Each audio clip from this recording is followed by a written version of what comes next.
All right. Hello, everyone. Welcome to another Malazan discussion. Today, my excellent friend AP Canavan and I are going to be reading and interpreting a Malazan poem, specifically the epigraph to chapter 12 of Toll the Hounds. But first, AP, how are you today?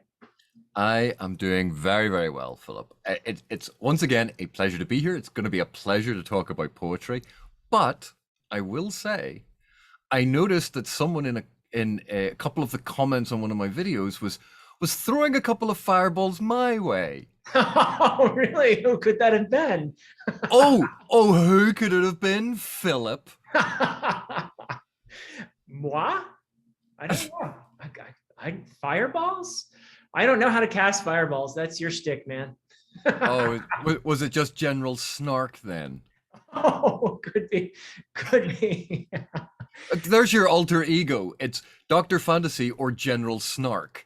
There you Yes, Dr. Fantasy and Mr. Tweed. Yes, beware. The alter ego. Oh dear. Well, anyway, we have loads of fun, and I think this is, while this poem itself is not a fun poem, it is actually a fairly grim poem, I think, in many respects. It's called "None But Strangers," by the way, and it's by Fisher Keltath, or Stephen Erickson, if you like. But it is, as I said, chapter 12's epigraph from Toll the Hounds. It is a well, we'll see. Why don't we just read it for everyone first, and then we'll offer an interpretation. And AP, if you would kindly, because you are the, of the two of us, sad to say, you are the technological expert. And anyone who has seen any of my videos and the lack of editing therein goes, and he's the technological expert. Well, and what can you do? We work with what we've got. So, what? Oh. Oh, oh, sorry. Is that the wrong image? Oh, my mistake. What is that? I That's believe Mr. that's a Tweed. photograph. That's a photograph that one of your former students sent me about you teaching class. Is that a tweed cloak? Is that what that is? And there we go. AP, that was so naughty. Really, it was. Oh dear. All right, now we have to somehow segue to this very grim, depressing poem, but we'll manage it for everyone. We'll get the right tone. Conjure it up here, folks. Dr. Fantasy can do it. All right, here we are. So here we are reading the epigraph to chapter 12. It's called None But Strangers. Where will I stand when the walls come down? East to the sun's rise, north to winter's face, south to where stars are born, west to the road of death. Where will I stand when the winds wage war, fleeing the dawn, howling the breath of ice, blistered with desert's smile, dusty from crypts? Where will I stand when the world crashes down, and on all sides I'm left exposed to weapons illimitable from the vented host? Will I stand at all against such forces unbarred, reeling to every blow, blinded by storms of pain, as all is taken from me, so cruelly taken away? Let us not talk of courage, nor steel fortitude, the gifts of wisdom, burn too hot to touch. The hunger for peace breaks the heart. Where will I stand in the dust of a done life, face bared to regrets that flail the known visage, until none but strangers watch my fall? Okay, so there is the poem. And AP, I'm going to ask you to open things up here. Perhaps we could just look at the first stanza and what sticks out to you? What are you seeing there? Well, firstly, I want to say that was a very beautiful reading, Philip. Thank you. Oh, thank you. Thank you very much. Um, That's why they pay me the big bucks. well, obviously, just to talk about it very, very generally before we start going through stanza by stanza, but in your reading there, how you were doing it, you can feel this sense of loss, this sense of ending. And, Yeah. you had described it as grim. But one of the things that I find about this poem is that while it seems that this is all about the darkness at the end of life, the point of this poem, I think, is to ask the question, where will I stand? Will I be bowed by these things? Will I be broken by these things? Or will I actually be standing in the light? Now, again, a lot of it is quite dark and in that darker tone and quite evocative of that pain and sense of loss that runs all the way through. But in that first stanza, remember that some of the options are, even if the walls are coming down, even if things are crumbling, even if things are decaying, even at the end of all of this, some of the options are east to the sun's rise, Yeah. south to where stars are born. Even in this darkness of west to the road of death or north to winter's face, there are options of light. There are options of joy, of creation, of rebirth. And I think that's something to bear in mind, because it can feel not quite oppressive, but you can feel that darkness weighing down, that depression, that sadness, the melancholy. Hmm. But, and we see this in a lot of other poems where people go, this is a very, very dark poem, and then you suddenly realize that in the poem there is hidden light, but you have to choose to see it. And that choice to see the light here is the choice that's being asked of us. Where are you going to stand? How will you stand? How have you lived your life that at its end, are you going to be one of those ones looking back with regret, with darkness, with sadness, with melancholy? Or are you going to be one of the ones facing into the light to go, I have lived a life well lived? So I love that this poses a question, not this is where you're going to end up. Yeah, that's wonderful. There is a real sense of beauty. And I think that a lot of the times when you think of like the classic poem by Robert Frost, "Nothing Gold Can Stay," for example, you could read that as a grim, depressing poem. But in fact, it is also a celebration of beauty and the fact that it is the very fleetingness of life that lends it its beauty, its preciousness. And what we're talking about in that first stanza are places of wonder. When what is east of the sun's rise? It's a place of mystery, isn't it? North to winter's face. We're talking about places that are off the map here, aren't we? South to where stars are born. There's something almost, I dare I say, the word romantic here, and or west to the road of death. Of course, west being where the sun sets, a common symbol of death. But there's a sense of something beyond that. Then, if you're west of it, if you're beyond death, there's a question being asked about a mystery here as well. I think that could be taken as something beautiful as well. So Yeah, and to chime in then on that point, so isolating it as where you end up once all of the walls have come down are in these positions that are off the map, that you're no longer in the known world, you're no longer in the physical world, you're in the metaphysical world. So that's why I think both of us immediately go, okay, so this is looking at death, the end of life, and where we transition to after, and how our consciousness thinks about it. yeah. Because east to the sun's rise, like moving to the birth of the day, because it's metaphorical. So you're moving off the map on that sitting there, the 2D map on the page, and you're falling off the edges into these unknowns. But these unknowns are the poles of our life. They are the compass points, the cardinal points that are going to be the major signal of who we are. And that's the balance between the light, the warmth, the darkness, and the cold.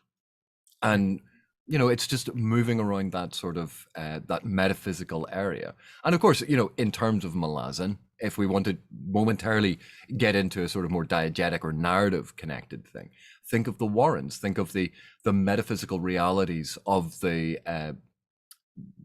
Malazan world that presumably Fisher Keltath is well aware of. So a the road of death is Hood's path, that there is actually a metaphysical place in the Malazan reality that is Hood's path, and north to Winter's face, evoking Omtos Falak and the ice magic of the Jagged.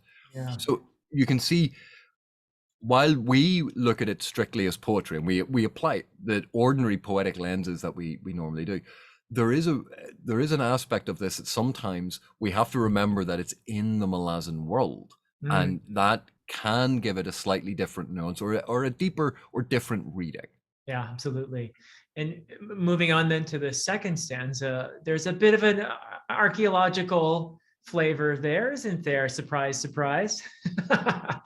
A little bit, perhaps, the crypts in the desert and all that. But what do you make of this second stanza with the wind here? I thought it was quite evocative. Well, and again, looking at how we transition from the first stanza to the second stanza. So east of the sun's rise being the third line, but in the third line in the second stanza is fleeing the dawn. Fleeing the dawn. Yeah. North to winter's face, howling the breath of ice. Yeah. South to where stars are born, blistered with desert's smile. West to the road of death, dusty from crypts. So you can see they're paired up, and it's actually quite nice. Although when I say quite nice, I like that effect of them being paired up. But this is where we get that darker tone seeping in, because instead of east of the sun's rise being so positive, it's fleeing the dawn. Yeah. North to winter's face is now howling the breath of ice. And south to where stars are born, blistered with desert smile. And that, this pain, this darkness, these are not positive attributes now being discussed. Right. This is much darker, more pain-filled, more depressing, and seeing the negative aspect of even the most positive things. Yeah. Although you could take it too, I think, whereas where will I stand is that refrain question you have in a way.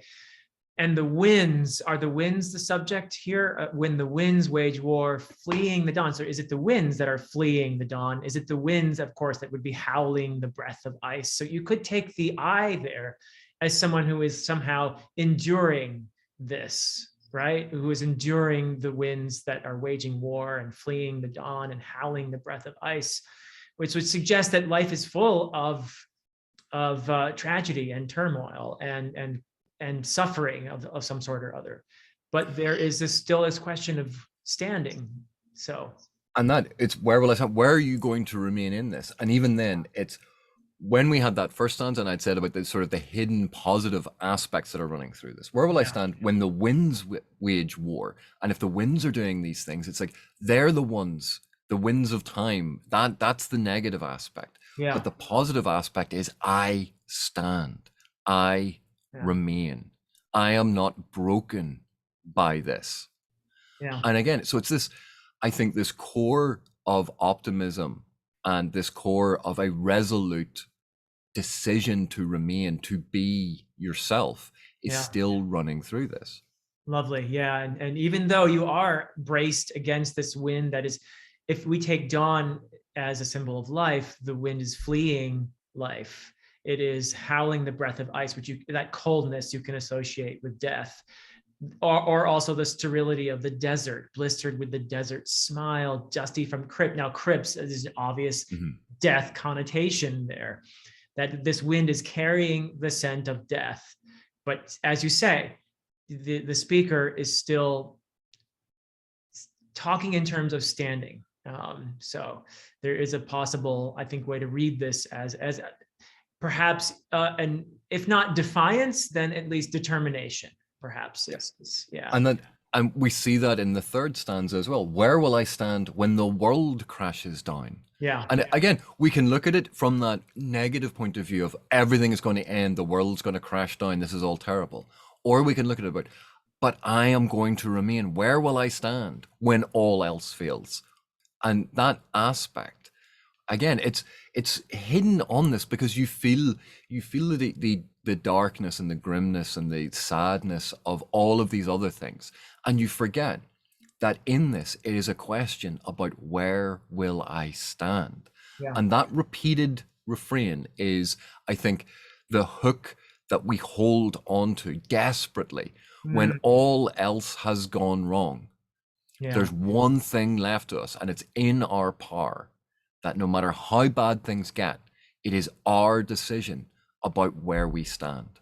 Yeah. Yeah. So that's a very powerful counter emotion almost to what the majority and the substance of this poem seems to be about. Because all of these lines, the majority of each stanza is about things going wrong, is about dissolution, the destruction, the ending and erosion of time and life.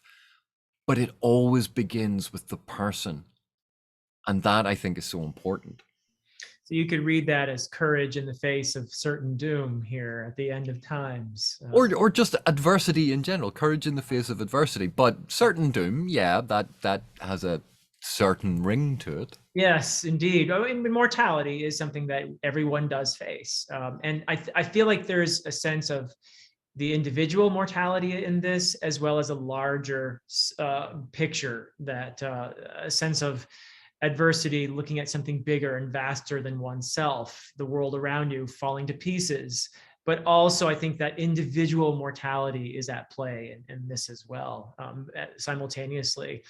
Where, for example, in this third stanza, it's very almost militaristic in a way. You have the vented host, this sense of the world falling to pieces, right? And on all sides, I'm left exposed. The sense of the individual being, because of all this adversity, a sense of being almost isolated, a sense of possible isolation. Let's put it that way, where so much loss all around you and leaves you feeling naked, leaves you feeling vulnerable, leaves you feeling alone sometimes. And that is something I think that gets picked up even more later on. Yeah, and if you notice, like the transition from the first to the second to the third stanza, the walls come down and you're exposed. So if you're imagine yourself metaphorically as a city, your walls have come down. Yeah. So you're left exposed to the elements. And then the invading army, the besieging army that has broken your walls and exposed you to the elements is now charging through. So that's where we have the walls come down, the winds wage war. This battle imagery is in the first and sort of second stanzas. Yep. The world crashes down, exposed to the vented host.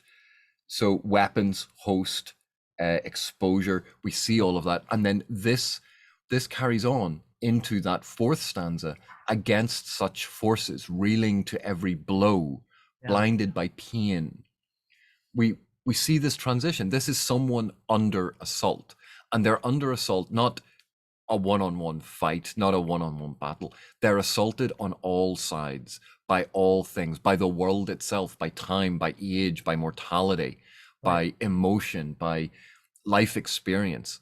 Exactly. And that's what we always feel. We have friends, we have comrades, we have partners, we have people with us, but ultimately it comes down to what we personally can weather, and they can support us, but ultimately it is us standing. You have to stand.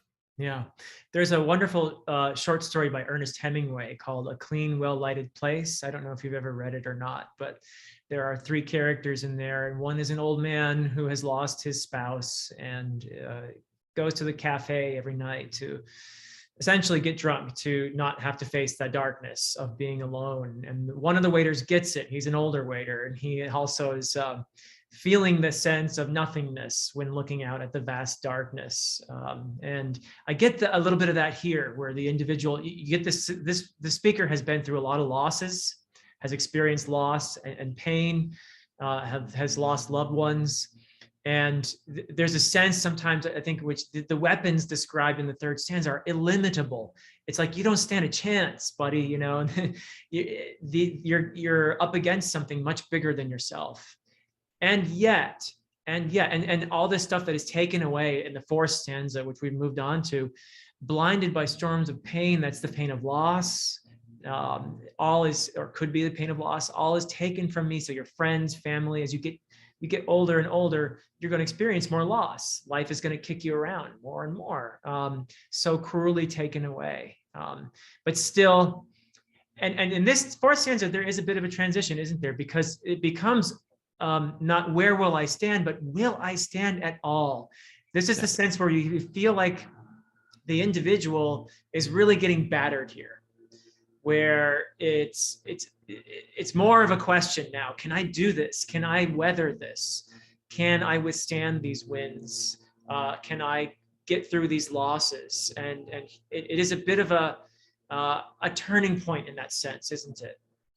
And this, if you think about this, so we've gone through about where will I stand, but now this is the darkest moment at night. This is that moment in the middle of the night, and you've woken up and your brain's ticking over, and all of your fears come out, all of your regrets come out, and your mind is chewing over them again and again, and you're spiraling in this, because there is, at that time of night, in that quiet, there is no respite from this. There's no distraction from this. Yeah. And I think a big key here is, as all is taken from me, so cruelly taken away. And this is about everything being stripped away from you, everything you have held dear, everything you have loved, yeah, has been torn from you, and you desperately wanted to hold on. Yeah. And I think any of us who have lost loved ones know that feeling, because as much as it is, we talk about the loss of a loved one, and that's, I think, the loss that we are seeing here. And a lot of us experience grief in very, very different ways. Mm-hmm. But, one of the ways that we understand grief is that grief is very personal. Mm-hmm. And although it is like, we're not the one that died, but we're the one that feels the grief. We're the one that feels the pain. We're the one that feels the loss. And sometimes that just builds up. And can you bear it? Because sometimes those feelings are so powerful, and you feel beset on all sides. You feel there is no way out. You feel that this will never end. And how can you continue in this? Will I stand at all against such forces unbarred? Yeah, it's amazing. I was listening to actually Stephen Erickson talking with Claudia, our friend Claudia, on Deadhouse Gates, a recent video. I'll put a link in the description below to it, where they were talking about grief. And Stephen Erickson remarked how you don't leave it behind. It's not something that you move on from. It's a weight that you carry, and you just sort of get more used to carrying that weight around. And that's how he was talking about experiencing grief. And that was something that really hit me as well. So yeah, and in these moments of loss, people do talk about, being courageous and getting through it and that sort of thing. I think that's where you see in that fifth stanza, the speaker begin to address stuff like that, right? Yeah, and I think in this fifth stanza, if you think in when you have lost someone, we're very well-meaning, very caring people have come up to you and they go, "Oh, buck up. It'll be fine. Oh, you just need to stand up to it. It'll all be fine soon." Or, "I understand what you're feeling, and I'm so sorry for you." And it's well-meaning, and those things are positive. Those things do help. I'm not saying don't do those things, right? But there can be moments when their sympathy almost makes it worse, because you feel that you should be getting better, that this should make it better. And yet their sympathy is almost too kind, and that burns you. Yeah. That their wisdom that they've accumulated going, "I know it doesn't sound like it now, but you will manage." And you go, "That is no help to me now. This gift of your wisdom saying it'll all work out in the end, that doesn't help me where I am now." And yet they're right. It is true. And all you do have to, in those moments, have to stand. You have to bear it, and no one else can bear it for you. Yeah, those lines there, the hunger for peace breaks the heart. It's like you're yearning not to feel this pain any longer, and that itself is breaking the heart, the longing not to be in this this pain, not in this suffering. It evokes such a sense of grief there, doesn't it? So we have finally then we return though to where will I stand in the sixth and final stanza. So we're back to that question and the possibility of standing. And let's take a close look at this last stanza then. In the dust of a done life, face bared to regrets that flail the known visage until none but strangers watch my fall. And this again goes, I think, to some degree back to that idea of isolation, having lost a bunch of loved ones, having lost friends and family, and looking around and seeing strangers, witnessing one's fall, meaning it could mean the death of the speaker. It could mean other things as well. But it's a sense of looking back, but also a sense again of that isolation. And I think you do still have a bit of that determination in that final stanza. Do you see it there? Yeah. But before we move on to that point, one of the things I wanted to raise here is standing in the dust of a done life. And we sometimes think like our life, it's just this one thing. Right. But when you think of like when you were a child, at a certain point, childhood ends, and you stand there and you look back on the done life of childhood. Yeah. That is over and gone. And the familiar faces from your childhood are not necessarily the familiar faces around you now, that Right. you're staring at strangers. But they're not strangers. They're people you now know. But for that life that you had, these are not the people that surrounded you. These are new people. These are different people. They're strange.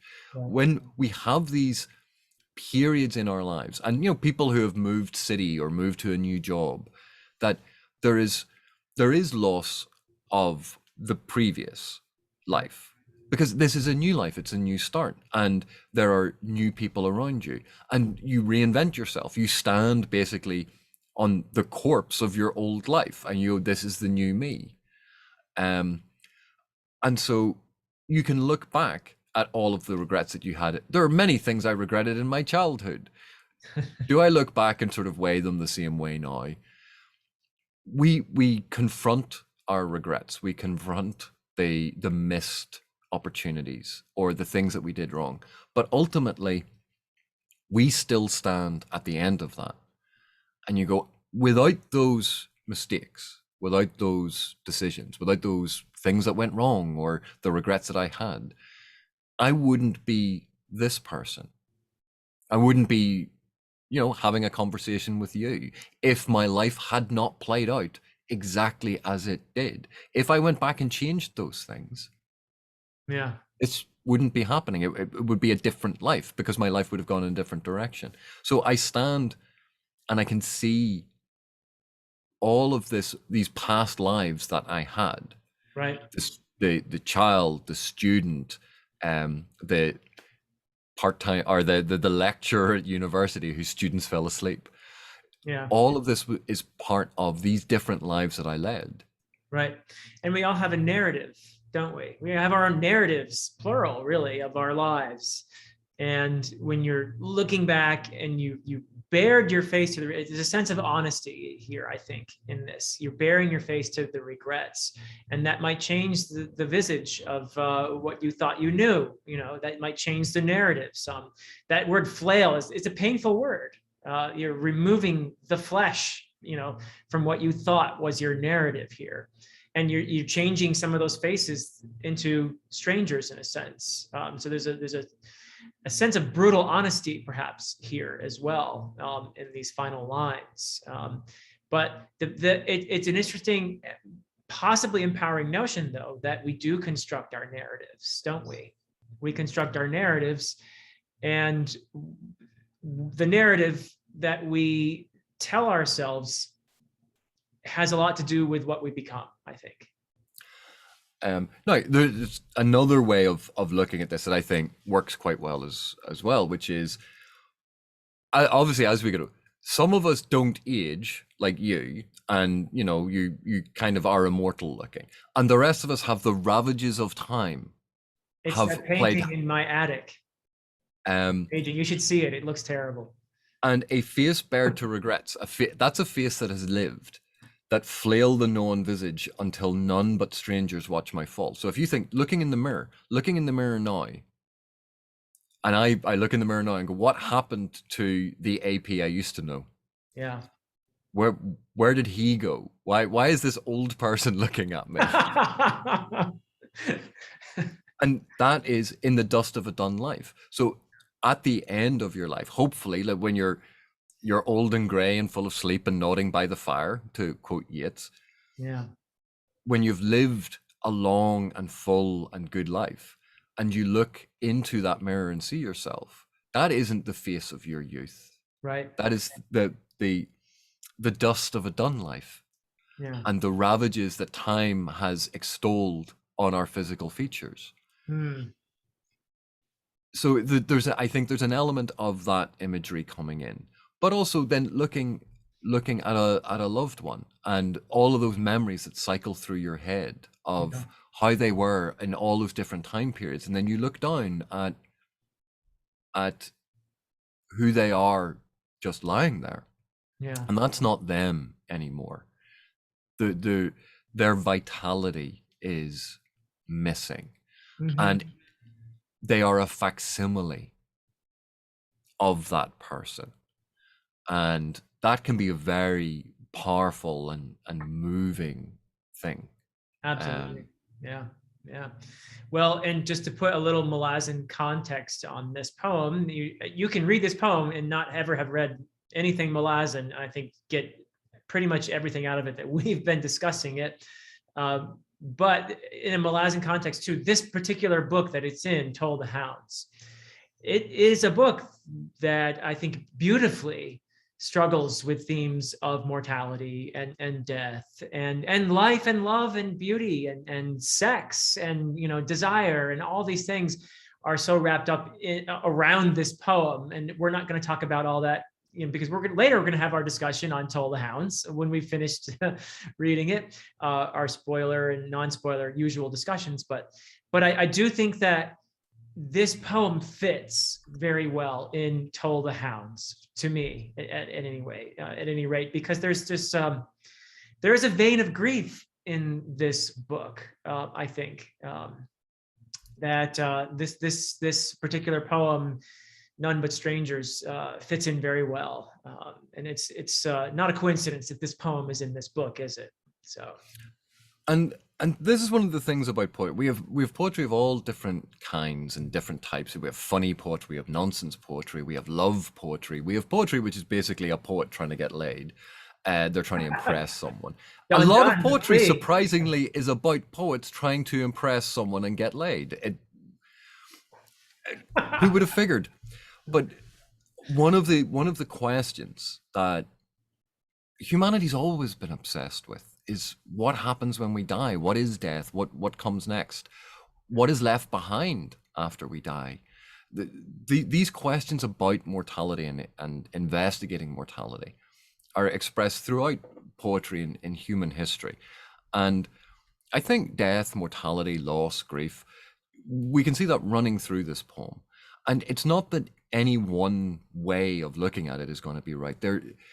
Some people will always get more out of one poem than another because it sparks something in their imagination, or it strikes a chord with their personal experience. And that's one of the things that I think poetry can help us do. It helps us understand feelings. It helps us understand concepts. It gives us another way of experiencing them, because it's not someone just telling you the things.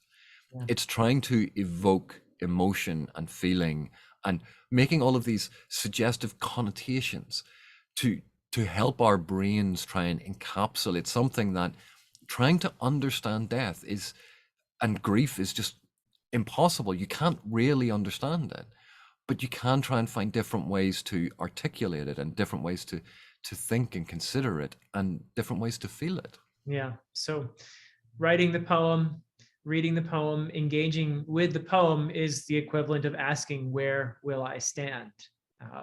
So very beautiful. Thank you, AP, so much for reading this over with me. This was really a very wonderful experience for me. So, and I hope our viewers will enjoy it. And of course, we welcome your comments in the comment section below. How did you find the poem? What additional thoughts do you have on it?